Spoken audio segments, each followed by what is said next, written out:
और मैं बिल्कुल मलिक एग्री करता हूँ एम्बेसडर एजाज से कि उन्होंने बिल्कुल सही, मैं उनको सुन रहा था। और बिल्कुल मेरा भी मानना यही है कि जिधर भी दुनिया में इस तरह की पेनिट्रेशन होती है सोसाइटीज में, मिलिट्री हो, पॉलिटिकल हो, किसी और तरीके की हो, वो होती ही उस वक्त है जब एक क्रैक्स देखते हैं सोसाइटी के अंदर, डिसहार्मनी देखते हैं, एक एलिमेंट ऑफ हेल्पलेसनेस या डिप्रिविएशन ऑफ राइट्स, अपॉर्चुनिटीज, ग्रोथ, जब इस तरह की चीजें देखी हैं, सेंस ऑफ पार्टिसिपेशन जब ना हो, तो फिर कौमें डिवाइड होती हैं और उनके लिए बहुत आसान हो जाता है इस तरह के मुल्कों के लिए पेनिट्रेट करना। आप देखिए कि इतना माइटी मुल्क है, इतनी ज्यादा उसकी रिसोर्सेज हैं, दुनिया का सबसे अनटैप्ड ऑयल उसके पास है, मिनरल्स उसके पास हैं, लेकिन अपने एनुअल सिर्फ और सिर्फ 0.12% एक्सट्रैक्ट करता है ऑयल।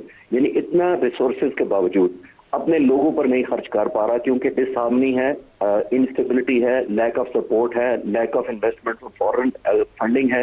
ये करके अगर आप हिसाब लगाएं 0.12 से, तो ये 2525 साल लगेंगे इस मुल्क को सारा ऑयल एक्सट्रैक्ट करने में। यानी 2500 साल अगर ये मुल्क इस रेट पे लगा रहे तो तब जाके ये अपने फायदा उठा सकता है।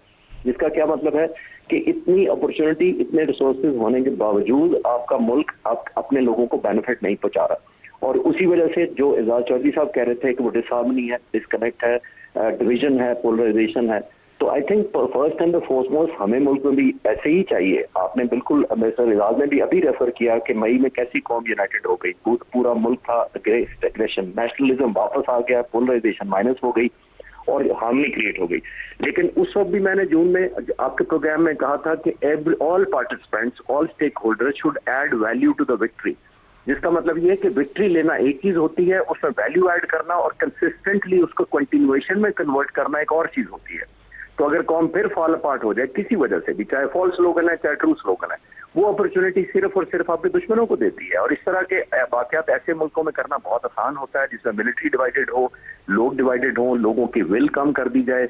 ये अभी जो उन्होंने जो प्रेसिडेंट दिखाया वेनेजुएला का हथकड़ियों की तरह, उन्होंने दो मैसेज दिए।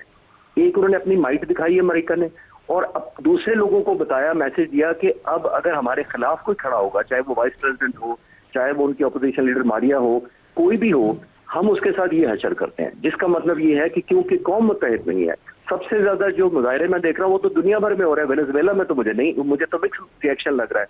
तो ये इटसेल्फ साबित करती है उस बात को कि अगर कौम यूनाइटेड नहीं है अपनी लीडरशिप जैसी भी हो, वो तो अलग एक डिबेट है।